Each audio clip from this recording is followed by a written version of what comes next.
Então agora vou passar a palavra para o nosso Zanardo. Ele é o super-herói da Cloudera e vai contar coisas novas para nós.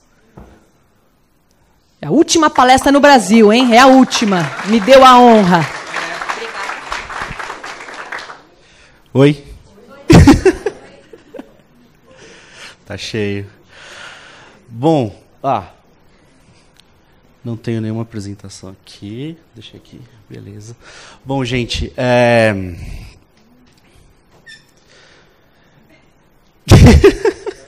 tô tentando sair da vibe dela, que ela falou uns negócios muito doidos aqui. Não tenho Tesla, não.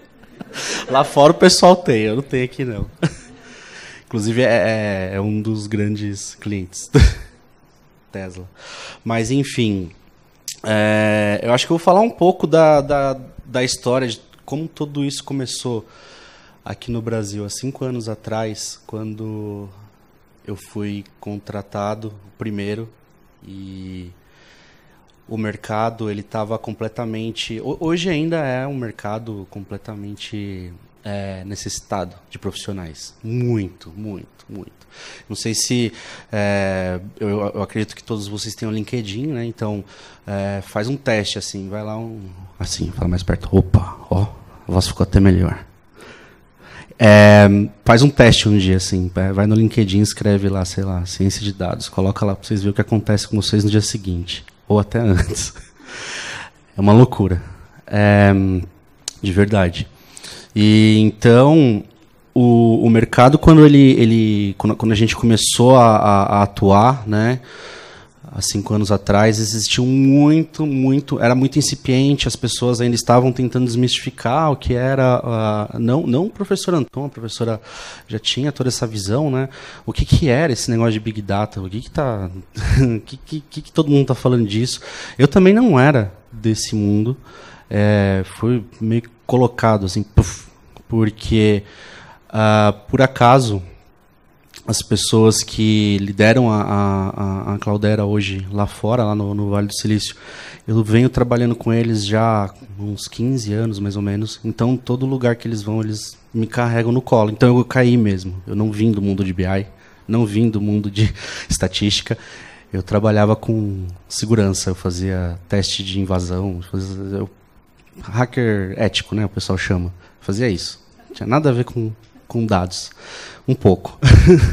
E aí, o interessante de quem vem desse mundo, um pouco e é uma coisa que vocês têm que ter muito, é a curiosidade, né? Então, quem trabalha, quem já pelo menos trabalhou com segurança da informação, sabe que o que realmente define o seu sucesso nessa área é se você é curioso ou não, né? E essa curiosidade que eu tenho já da natureza passada fez com que eu descobrisse também como era esse mundo todo, como era esse monte de projetos open source, como era esse monte de coisa maluca que tem para mastigar dado e entregar. Seja simplesmente algo simples, seja algo mais complexo, envolvendo aí machine learning e etc. Então, lá no começo, os primeiros desbravadores, né, as primeiras empresas que começaram, que eu estava na Colômbia, falando em espanhol, mistura tudo.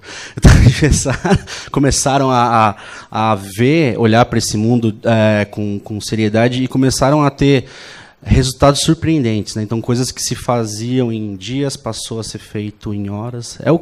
É a grande história, né? Essa tecnologia, né? Quando o Google postou o paper e falou, gente, é isso que a gente está fazendo.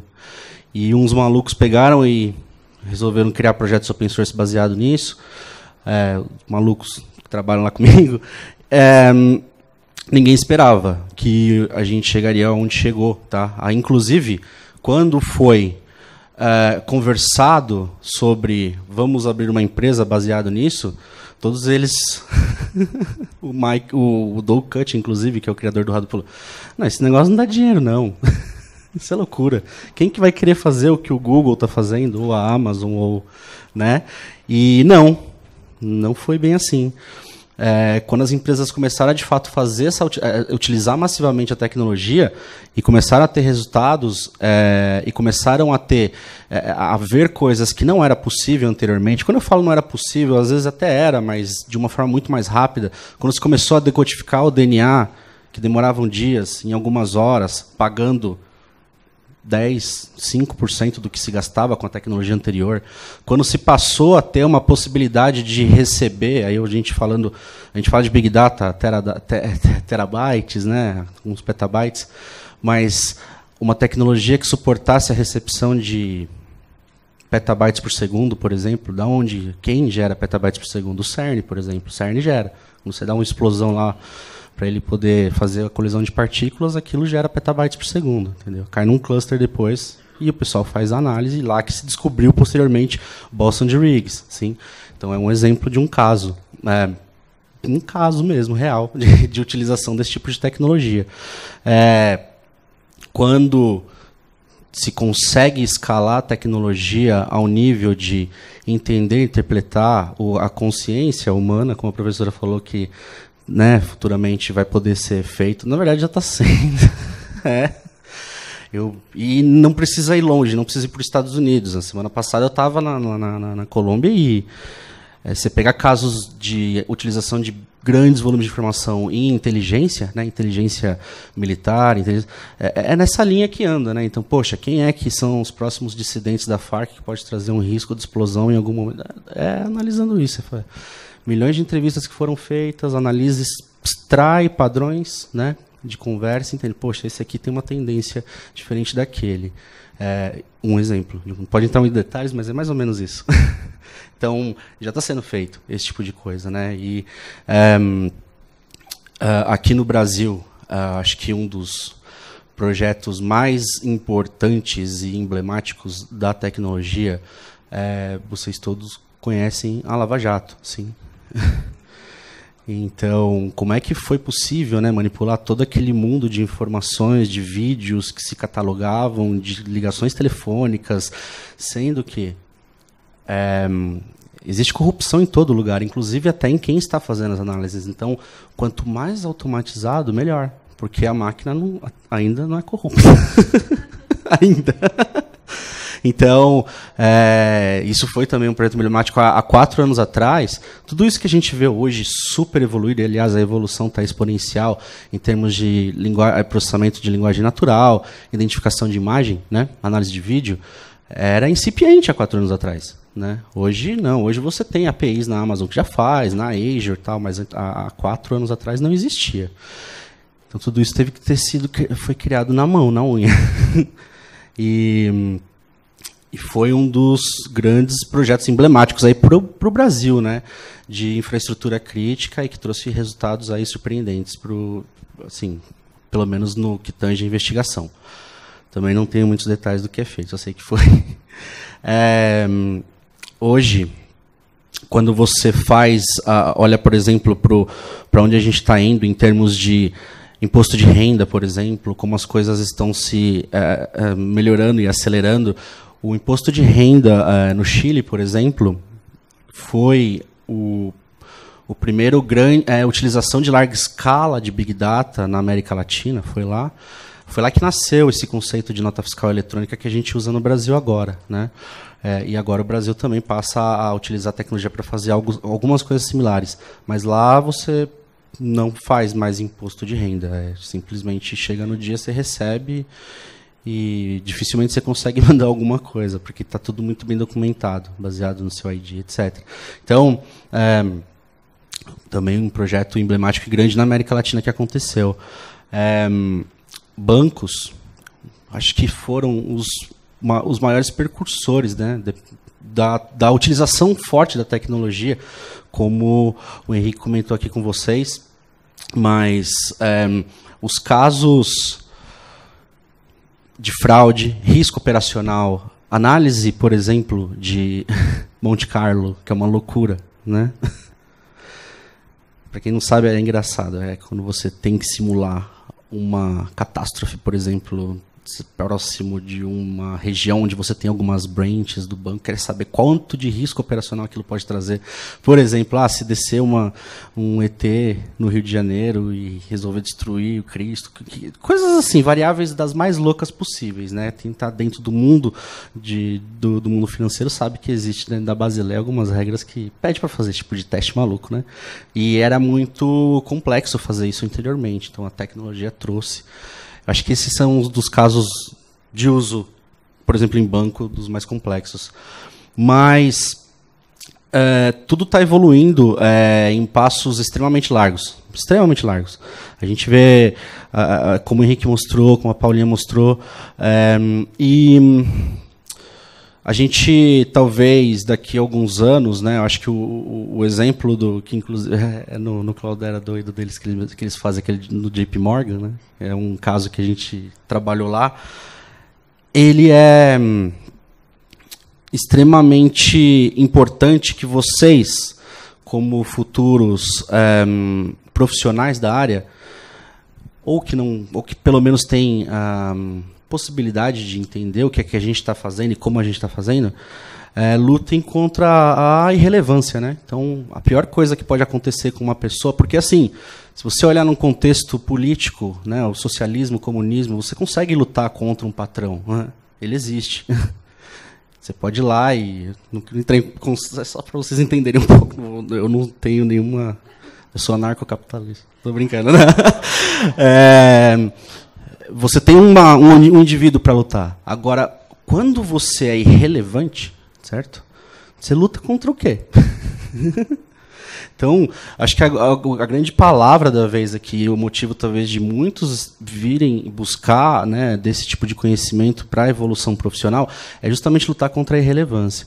Aqueles, sei lá quantos advogados júniores perderam emprego por causa daquilo, ok? Porque se tornou irrelevante, ele não tem com quem brigar.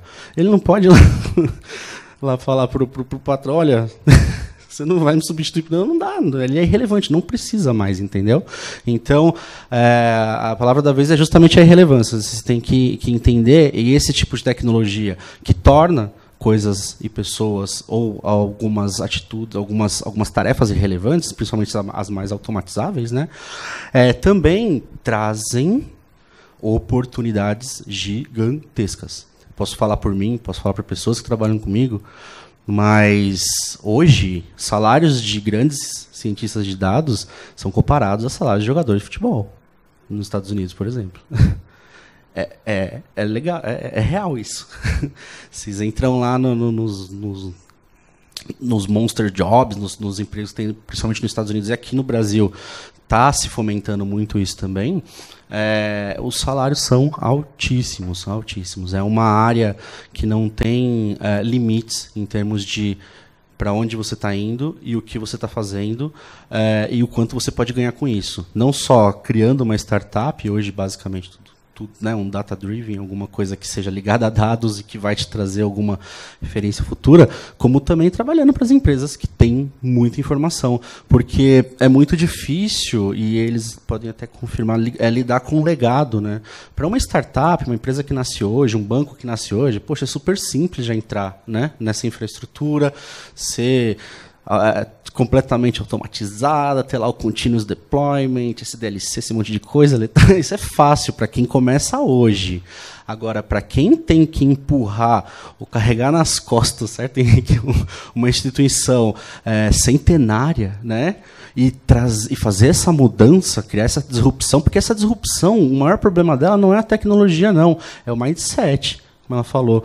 Como eu faço essa mudança? Como é que eu vou conversar porque assim, aqui a gente tem o professor Canton, a gente tem a professora Alessandra, eles são visionários, mas dentro de uma empresa, principalmente uma empresa grande, nem todos os diretores e gerentes têm a mesma visão, certo?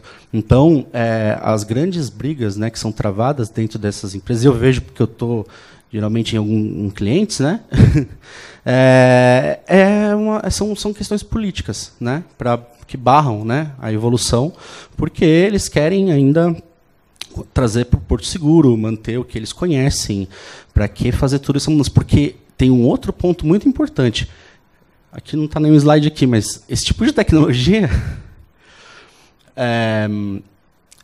muda. Enquanto eu estou conversando aqui com vocês, tem algum maluquinho em alguma parte do mundo criando uma coisa que vai tornar completamente obsoleto o que a gente estava usando ontem. É muito rápido. Muito. Muito. De verdade. A Cloudera, né, que é onde eu trabalho, a gente trava essa briga diariamente. Né? Mesmo tendo pessoas fantásticas que criaram, de certa forma, uma boa parte desse mercado. Assim, o termo, né, cientista de dados, ele nasceu quando o cara lá no Facebook, que se chamava Jeff Hammerbecker, que era o chefe, né, de ciência de dados lá, foi conversar com o RH e o RH perguntou: como é que eu coloco o nome desse cargo aqui, desse cara que você está especificando, para pôr na internet para poder contratar? Aí ele pensou: putz, acho que é cientista de dados. Aí criou, nasceu o tema. É um dos fundadores lá. A mesma coisa com Big Data, com termos, todos esses termos que nasceram têm uma certa relevância e importância dentro da história da empresa. E então, a única dica, né, informação ou do que vocês precisam fazer para manter a relevância, que é o ponto principal do que eu estou falando para vocês hoje, é se manter estudando e atualizado. Não tem jeito, não tem como fugir disso, né? E a atualização está ficando cada vez mais cara, não no sentido de custo, mas mais cara no sentido da complexidade mesmo, porque eu às vezes me pego devaneando, olhando para o nada e pensando assim, tem vários problemas a gente vê no dia a dia de clientes e quais são as melhores formas para resolver. Hoje tem inúmeras. É difícil, é complexo encontrar a melhor forma. E, geralmente, quando você encontra a melhor forma, amanhã pode ser que ela não seja mais, entendeu? Então, é um mundo que está numa constante evolução. Uma evolução que eu nunca vi antes. Apesar de talvez não ser tão velho assim, mas eu nunca vi. E eu acho que dentro do Brasil e da América Latina, que é onde eu tenho atuado até então, o que não faz com que as coisas aconteçam mais rapidamente é justamente a falta de pessoas competentes para poder executar essas tarefas, entendeu? A Paulinha falou, vou contratar uma galera, os COIs, né, os Center of Excellence. Eu ando por alguns por aí. Também tem problemas, também por quê? Sempre por conta de leque de conhecimento, sempre por falta de entendimento e também por questões políticas, porque você está travando uma batalha de disrupção, né? Isso é uma tecnologia disruptiva que está no dia a dia mudando como as coisas têm que ser feitas. Quando você vai travar e conversar com alguém do IT ou do COBIT, de 10, de 20 anos atrás, que estudou tudo aquilo, ITSM, traz aquilo como sendo uma verdade absoluta, você não, dificilmente você consegue dar o próximo passo. E como é que faz o próximo passo? Então, o que eu vejo que acontece bem? MVPs. Trabalhe como sendo uma startup dentro da sua empresa. Se você consegue construir um pequeno MVP, e foi assim que começou na maioria dos clientes, na maioria das pessoas, das entidades que utilizam e usufruem desse tipo de tecnologia, se você consegue fazer um cálculo de risco operacional que demorava 2 semanas em 2 horas, porque você conseguiu fazer essa tradução desse modelo e traduzir para uma função open source, sim, e trazer esse resultado, você vai conseguir ter atenção, pelo menos, né? Atenção de que, poxa, tem alguma coisa diferente acontecendo aqui.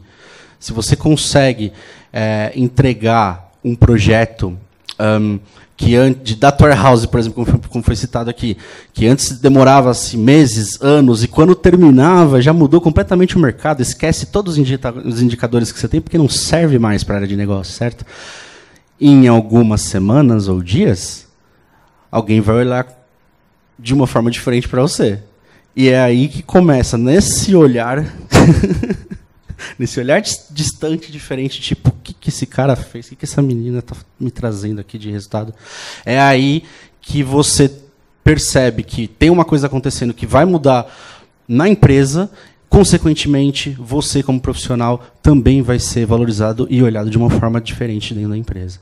Então, usufrua desse tipo de tecnologia para criar esses MVPs, que é aí que está a chave do começo. Tá, do começo a não ser que você, de fato, vá abrir uma startup e aí esquece tudo que eu te falei, porque você já vai começar no caminho certo com a tecnologia que tem hoje em dia. Seja na nuvem, seja on-premise, isso é uma coisa importante, tá? Nuvem, on-premise, em casa ou não. tem um negócio que se chama data gravity, né? A gravidade da informação. O dado tem peso, tem gordinho. Então, é sempre importante analisar onde é que está o peso da sua informação, onde ela está sendo gerada, porque dependendo de quais são os objetivos finais do seu projeto, por exemplo, como a Paulinha disse, de entregar já uma API calculada para uma aplicação ir lá bater e resolver e ter uma variável já com evaluate correto, o mais próximo do dado que você tiver, o mais sucesso você vai ter perante a sua entrega final. Então, sempre analise a gravidade da informação. Se eu estou dentro de uma empresa de telecom onde tem uma porrada de antenas gerando informação o tempo todo, eu não tenho como levar um negócio desse para a nuvem, por exemplo, certo? Mas se eu tenho algumas bases específicas no qual a informação é relevante, é grande, mas não tão grande assim, eu posso, sim, passar a criar MVPs ou trabalhar essa informação dentro da nuvem, seja ela qual for. Tá? Isso, nuvem. Tá? Agora, eu acho que o que eu queria falar hoje mesmo para vocês, até por essa mudança que está acontecendo na minha vida pessoalmente, né, professora? Graças a tudo que isso, é claro, é resultado do que aconteceu na América Latina dentro desse mercado de Big Data, é que vocês lutem sempre contra a irrelevância mesmo, e por vocês estarem aqui, isso já é um ponto importante, porque vocês já estão procurando não estar nessa camada, e que, de forma alguma, vocês entendam que existem limites. Às vezes a gente impõe limites na gente mesmo, né, de conhecimento. Nossa, como é que eu vou entender? Eu não entendia nem a Bhaskara lá. Como é que eu vou entender esse algoritmo maluco de, por exemplo, Kolmogorov de entropia, alguma coisa nessa linha, certo? Lógica fuzzy, muito bom. Não se limite, entendeu? Então, fazendo com que, olhando para o futuro, olhando para o presente, vendo o que está acontecendo no mercado, eu acho que vocês estão no lugar certo, entendendo o que está sendo colocado dentro de grandes instituições como o Bradesco, como a Natura e outras que vão apresentar. E o mais importante de tudo isso é que esse tipo de tecnologia que veio à tona, ela não só traz benefícios para as empresas, como traz benefícios para a humanidade como um todo. Eu dei o exemplo aí do Boston Dynamics, eu dei o exemplo do decodificação de DNA. Inclusive, um dos caras que estava trabalhando nisso, ele trabalha comigo lá, o Alan, é brasileiro. E tem milhares de outros exemplos dentro de utilizações médicas, né, que talvez, provavelmente, vai ser falado aqui hoje, que mostram o quanto isso está conectado intimamente com a evolução humana como um todo, né? O envio da nave para Marte está sendo feito agora pela NASA, mas o retorno eles falaram, depende do que vocês fizerem no cluster aí, não sei se volta não. Isso é real. Então, acho que é isso. Sei. Valeu, obrigado, gente.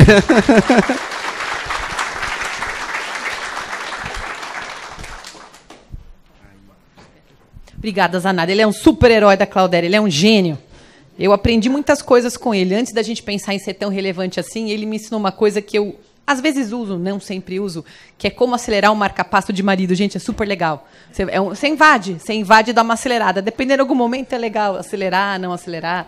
E o que ele falou é importante ser relevante. Você viu que ele falou relevante? Vamos trabalhar para uma causa nobre, vamos encantar cliente como a Natura, vamos tomar conta da saúde financeira, que é o que a Bia faz, ela me protege, ela toma conta de mim, ela me lembra. Estamos usando inteligência artificial para salvar vidas, o doutor Fabrício vai falar. Usamos inteligência artificial para ver se uma barreira vai romper ou não vai romper. Posso pôr sensor e posso descobrir. Está pegando fogo, de repente, numa comunidade, eu consigo perceber e rapidamente ajudar pessoas. Então, a coisa mais importante de tudo isso é usar a inteligência artificial para o bem. Como eu posso salvar vidas e como posso encantar.